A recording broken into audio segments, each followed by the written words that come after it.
পর্যন্ত বন্দনা গান, আমি এই পর্যন্ত বন্দনা গান,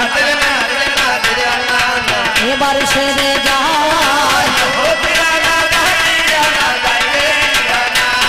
এবার গাইতে হবে আজ কবি গান, আমার রাখতে হবে মান। সাধু গুরু বৈষ্ণব যারা আছেন মহাজ্ঞানী, আমি আপনাদের চরণে শত কোটি প্রণাম জানাই শুনি। ভাই বন্ধু দ্বারা সুত যতই আপন জনা, আমি প্রীতি শুভেচ্ছা ভালোবাসা দিয়ে যাই তাদের ষোলো আনা। এই পর্যন্ত বন্দনা গান আমি অল্প সেরে যাই, কবি গানের বিষয়ে যেটা হইবে লড়াই। আমি ব্যক্তিগত অম্বিকা করি কবি গান, আপনারা গানে জনে আজ শুনে যান।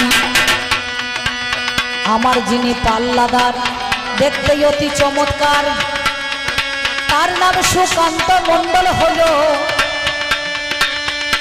এই সুকান্ত মণ্ডলে অম্বিকাতে গান হবে না ভালো নাকি? পাল্লা হয়ে গেছে, অর্ডার ভাগ করে দিয়েছেন বর্ডার, দাঁড়িয়ে গেছে কেদার, দুইয়ের মধ্যে একটা হবে মার্ডার নাকি বলছেন? আর এই মার্ডারের মধ্যেখানে কোনো পুলিশ প্রশাসনে আসবে না বাবা, আমার পুলিশ প্রশাসনে আসবে না বাবা, আমার কথাই কথাই হবে না।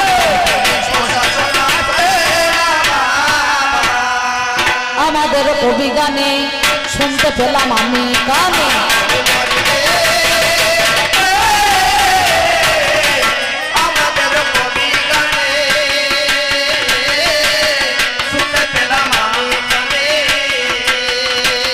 আজ বিষয় যাহা দিল মদের জাহানি,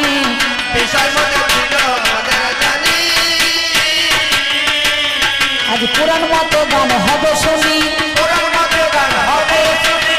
মতো গান হবে শুনি। জানেন যত মহাজ্ঞানী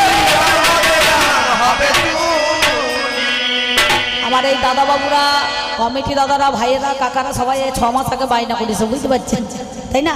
6 মাস আগে বায়না করেছে, মাঝে মাঝে ফোন করে, দিদি আমাদের গানের ডেটটা মনে আছে তো? হ্যাঁ হ্যাঁ মনে আছে, চিন্তা নাই, বায়না যখন নিয়েছি তো মনে থাকবে না? বলছে দেখেন মেয়ে ছেলে বায়না করেছি, সবার কাছে চাঁদা তুলেছি, এখন যদি জবাব দিয়ে দেন তাহলে আমাদের পিঠের চামড়া থাকবে না, নাকি বলছেন? বলে এরা বায়নাই করে নাই। না না চিন্তা নেই, এত দায়িত্বহীন কাজ করবো না, বায়না যখন মনে আছে নিয়েছি নিশ্চয়ই যাব। তো যাই হোক, সুকান্ত একটু আগে এসেছে, আমার অনেক দূরে গান ছিল, আমি একটু পরে এসেছি। আসার সঙ্গে সঙ্গে একবার আমার কমিটি ভাই তালমিরি শরবত মোষের দুধের চা, বুঝতে পারছেন, তারপরে রসগোল্লা সুন্দর, তারপরে মন্ডা, মায়ের পূজা হয়েছে, শুকনো মন্ডাই নিয়ে কতগুলো জল খেতে দিয়েছে, বুঝতে পারছেন, খুব ভালো। তার মধ্যে গরম ভাত, মাছের ঝোল, কারণ আলু পোস্ত, তরকারি, মুগের ডাল, অনেক কিছু করিয়েছে খাবার দাবার করে। যেই মনে করুন 3:10 বেজেছে, বলছে অম্বিকাদি আর তো বসে থাকলে চলবে না, এবার ঢোলটা ফেলে দিতে হবে। আল্লাহ, এই ঢোলটা দুর্গা পুজোয় 5 দিনে কাম আর মোক্ষ, আমরা কামকে বাদ দিই, ধর্মকে বাদ দিই, দিয়ে অর্থকে বাদ দিয়ে মোক্ষ ফলের আশায় বসে থাকে নাকি বাবা? তাহলে ধর্ম তো কাম মোক্ষ, এই মোক্ষ ফলের আশায় জীব বসে থাকে। যারা আমাকে ডাকে আমি অবশ্যই তাদের মনে করুন অভয় দান করে দিই, কেন জানেন? তাদের ভয় রাখি না। যেমন সত্যযুগে সুরজ রাজা করেছিল আমার পূজা,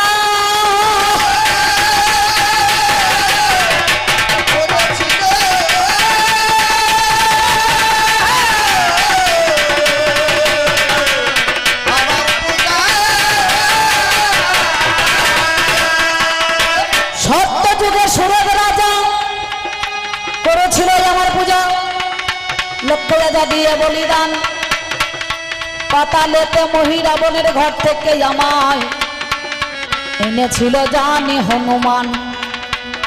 দাপর যুগে দাপর যুগে যত গোপীগণে কাত্যায়নী ব্রত করে জানি, কাত্যায়নী রূপে যমুনা ফুলিনে পুজো করে শুনি। কলি যুগে নাম যাহার ঢাকা শহরে বাংলাদেশে ভাই, নাম যার কংস নারায়ণ বটে আপনাদের কাছে গা। ওই কংস নারায়ণ করল মায়ের পূজা, বিচার করো কেন কলিযুগে গৌরের রাজা করে বুঝে নাও না মনে।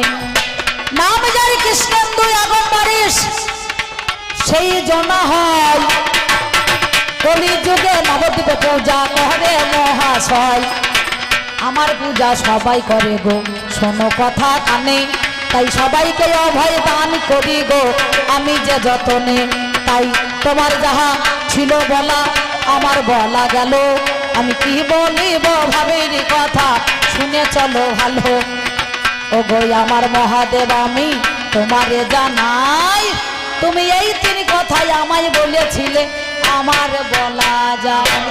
তুমি ভেবো না, তুমি ভেবো না, তুমি ভেবো না,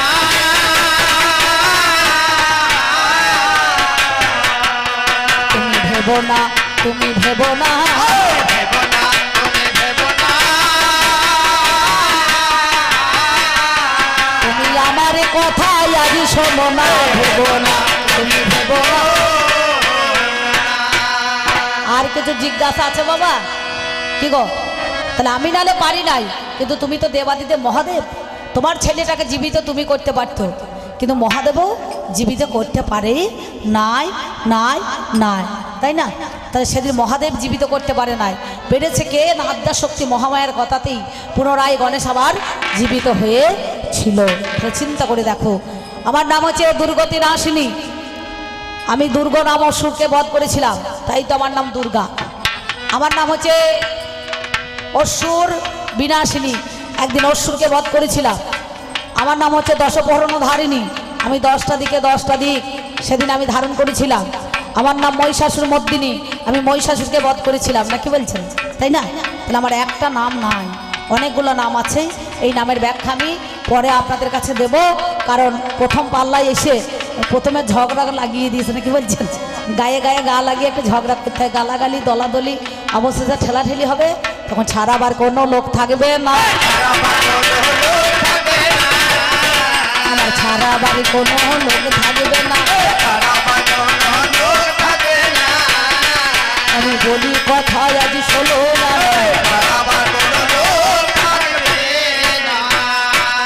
তোমার যাহা ছিল বলা আমার বলা গেল।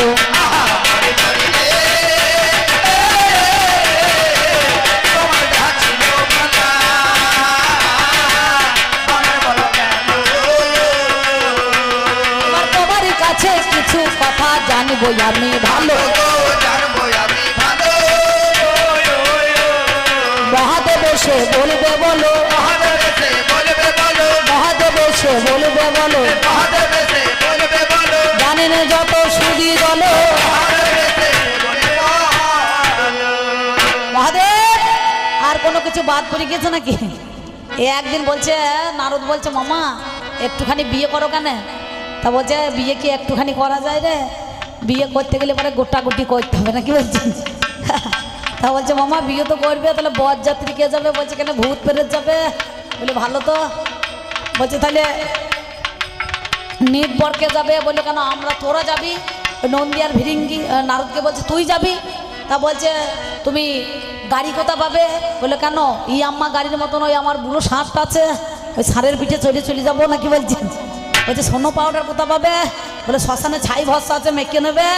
তা বলছে দর্পণ কোথা পাবে? বলে কেন মোষের শিঙা নিয়ে যাবে। বুঝতে পারছেন?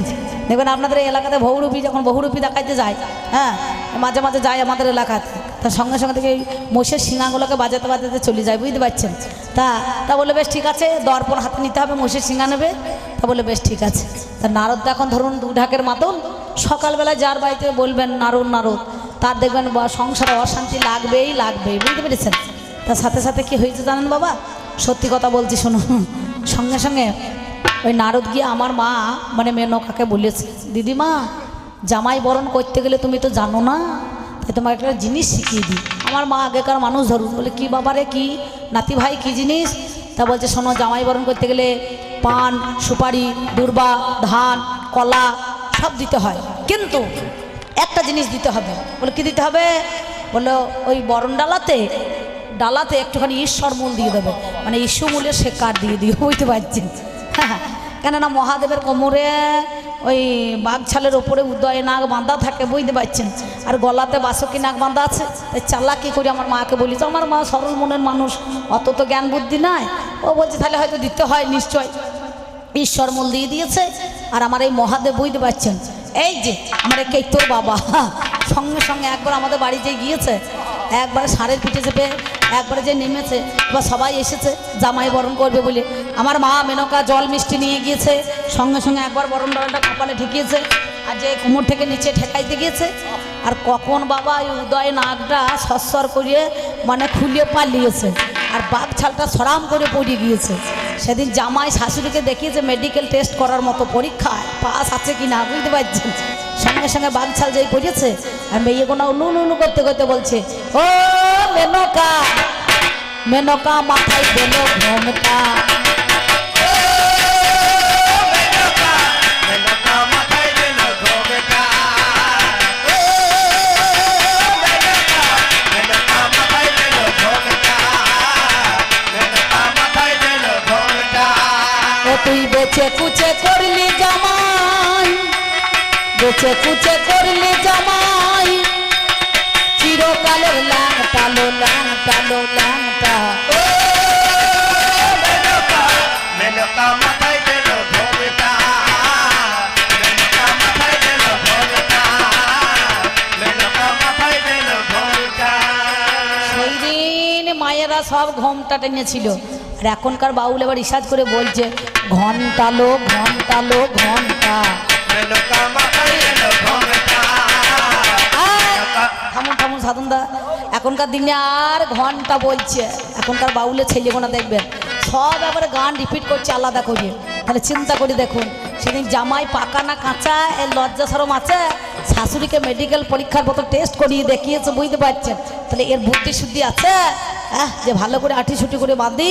তাই তোমার যাহা ছিল বলা আমার বলা হলো, এইবার মহাদেব গই আমি তোমার কাছে জানবো কথা ভালো। আচ্ছা তোমার দেখিবারে পাই চার কোণে বিয়ের সময় ঘর দেয়, দেখবেন ছোট ছোট চড়ু ঘরগুলো দেয় না, ঘর দেয় না, ঘর দেয় না, ছোট ছোট চড়ুগুলো দেয় না, একটা করে ঢাকনা দিতে হয়, আর ভেতরে ঘর একটা ছোট্ট বড় করে দেয়, দেখবেন হাঁড়ি, ছোট ছোট হাঁড়িগুলো দেয়, চড়ু হাঁড়িগুলো, তার মধ্যে একটা মোটা পাড়া ঘর দেয়, আমের শকা থাকে, মানে 11টা, ওই 11টা শকা নয়, ওই 11টা পুরুষ, ওগুলা 11 জনা পুরুষ আছে। তা আমি বুঝতে পারছি না 11 মানে কিবা এই 11 জন পুরুষ কোন জনা হলো। তোমার মহাদেবে তোমার বাড়িতে আমি দেখতে পেলাম ভালো, আমি কি বলিব ভাবের কথা তোমারে জানাই, বলো দেখি মহাদেবে মিথ্যা বলো নাই। আর একটা কথাই আমি তোমার কাছে গাই, তুমি ববন ববন কেন আওয়াজই করো, বলো তো আমার